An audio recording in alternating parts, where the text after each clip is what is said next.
तरुणांच्या 2 गटातील वादातून तिघांवर चाकूने हल्ला, 1 ठार 2 गंभीर जखमी। प्रस्तुत बातमीची हकीकत अशी की दिनांक 12 जून 2025 रोजी वैजापूर खंडाळा येथे तरुणांच्या 2 गटातील वादातून चाकूने हल्ला करून भोसकले। ही घटना गुरुवारी सायंकाळी 7:30 वाजता खंडाळा येथे घडली। या घटनेमुळे खंडाळा व वैजापूर येथे तणाव निर्माण झाला आहे। मोईन मुख्तार शहा या युवकाचा या घटनेत मृत्यू झाला आहे, तर शेख अब्रार आरिफ शेख व शोएब असीम पठाण हे दोघे गंभीर जखमी झाले आहे। आरोपींची नावे अद्याप समजली नाहीत, परंतु तालुक्यातील भायगाव येथील अनर्थे नावाच्या तरुणाच्या दुकानातील सलूनचे साहित्य बाहेर काढून जमावाने रस्त्यावर पेटवून दिले। मयत व जखमी यांना वैजापूर येथील उपजिल्हा रुग्णालयात दाखल करण्यात आले। रुग्णालयातही संतप्त जमावाने तोडफोड केली। माननीय इम्तियाज जलील शेख यांनी रुग्णालयात भेट दिली। या घटनेमुळे खंडाळा गावात व वैजापूर शहरात तणाव निर्माण झाला आहे। पोलिसांचा मोठा फौजफाटा नौजवान लड़के का कत्ल हुआ है और जो जानकारी मिली है ये गुंडागर्दी पिछले काफी टाइम से जारी थी। अगर पुलिस सही तरीके से कार्रवाई करती, गुंडागर्दी अगर कोई कर रहा है और उसको अगर खुली छूट दे रहे हैं तो उसकी हिम्मत कैसे बढ़ते जाती है कि आखिर में वो किसी एक इंसान की जान ले लेता है। ये नौजवान लड़का यकीनन ये कितना मकबूल था, आप लोगों के बीच में, आपके दिल में उसके लिए क्या जगह थी, वो पिछले 24 घंटों से आप लोग जो उसके लिए खड़े हैं, दिन और रात उसके इंसाफ के लिए आप लोग खड़े हुए हैं, उसमें हम भी शामिल है। हमारा ये कहना है कि मैं निकलने से पहले एसपी साहब से बात किया। मुझे बहुत सारे नौजवान लड़कों ने फोन के ऊपर बताया था। एसपी साहब का कहना है कि हमने 5 लोगों को गिरफ्तार किए। मैंने कहा ठीक है, आपने 5 लोगों को गिरफ्तार किए हैं, लेकिन लोगों का कहना है कि मुख्य जो आरोपी है, जो मेन आरोपी है, उसको अभी तक क्यों नहीं गिरफ्तार किया गया है। 3 आरोपी मुझे बताए गए हैं। हो सकता है अगर मैं गलत होऊंगा तो मुझे दुरुस्त करिएगा कि ये 3 आरोपी के लिए उनके कहने के मुताबिक जो उन्होंने मुझे फोन के ऊपर बताया है कि उन्होंने क्राइम ब्रांच की पूरी टीम वहां पर लगा रखी है। मैं ये चाहूंगा कि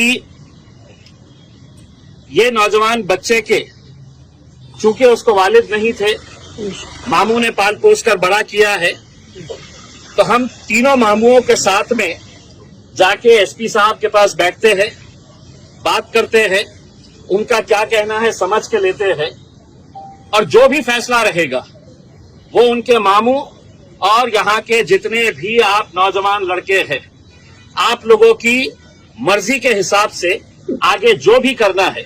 लेकिन एक बात अच्छी तरह से आप लोग समझ लीजिएगा, अपने जहन के अंदर ये बात डाल दीजिएगा उसमें, हम यहाँ पर अपने नौजवान बच्चों को ऐसा मरते हुए देखने के लिए नहीं आए हैं।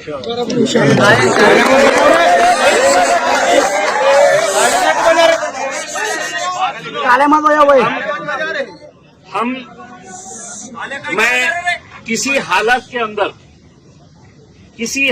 के अंदर मैं वैजापुर की पुलिस को चैन की नींद सोने नहीं दूंगा जब तक है तो ये आरोपियों को गिरफ्तार नहीं करते हैं।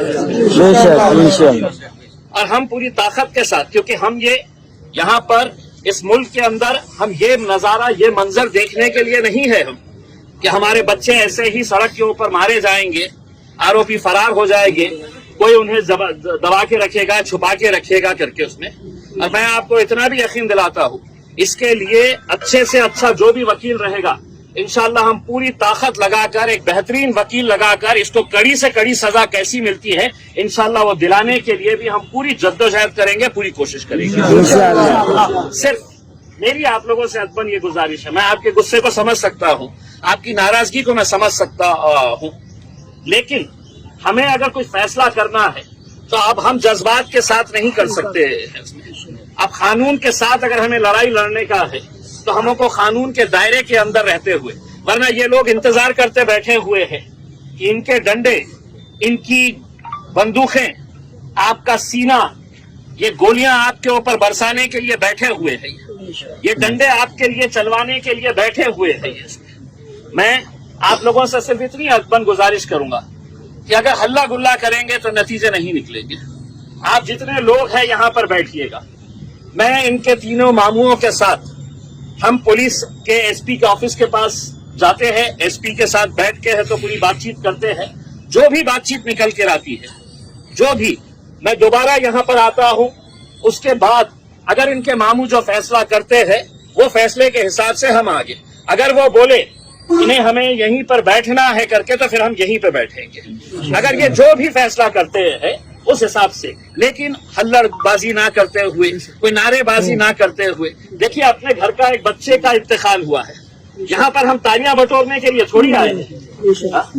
आप यहाँ पर अगर किसी मुद्दे के ऊपर अगर तालियां बजा रहे हैं तो आप सोचिएगा कि ये मौता अकेले है तो इनके घर में नहीं हुई है, हमारे हर एक के घर में ये मौता हुई है। और मौता का जो मंजर होना चाहिए, जो दर्द और जो तकलीफ होनी चाहिए, ये हम सबको समझने की जरूरत है। तो मैं आप लोगों से गुजारिश करता हूं कि आप लोग यहीं पर रहिएगा। मुझे पता नहीं है कि एसपी ऑफिस कितनी, आप यहाँ पे जितने भी लोग हैं आप यहाँ पे रहेंगे। मैं सिर्फ उनके 3 मामुओं को लेके जाऊंगा, मैं सिर्फ 3 मामुओं को उनके लेके जाऊंगा। उसमें उनके घर वाले जो है वो फैसला करेंगे। हम एसपी के पास जाते हैं, बातचीत करके आते हैं दोबारा।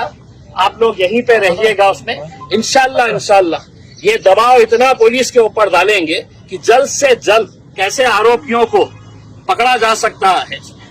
मारने वाले अगर आप रहते तो शायद आपके पूरे खानदान को अभी तक उठा लिया जाता। तो इंसाफ अगर होगा तो इंसाफ पूरी, देखिए अब ये सब हकीकत पूरे मुल्क के अंदर चलाए जा रहे हैं। ऐसा नहीं है कि सिर्फ वैजापुर के अंदर ये मामला सामने आ रहा है, ये पूरे मुल्क के अंदर ये। लेकिन अल्हम्दुलिल्लाह अल्लाह के लाख लाख करम है, हम गिरे भी है तो क्या हुआ है, हम उतनी मजबूती के साथ लड़ने की आज भी ताकत रखते हैं। बस आप लोगों से गुजारिश है कि मैं ये मामू लोगों को लेकर जाता हूँ। बाकी आप लोग किसी तरह का कोई हुल्लड़बाजी ना करें। आज जुम्मे का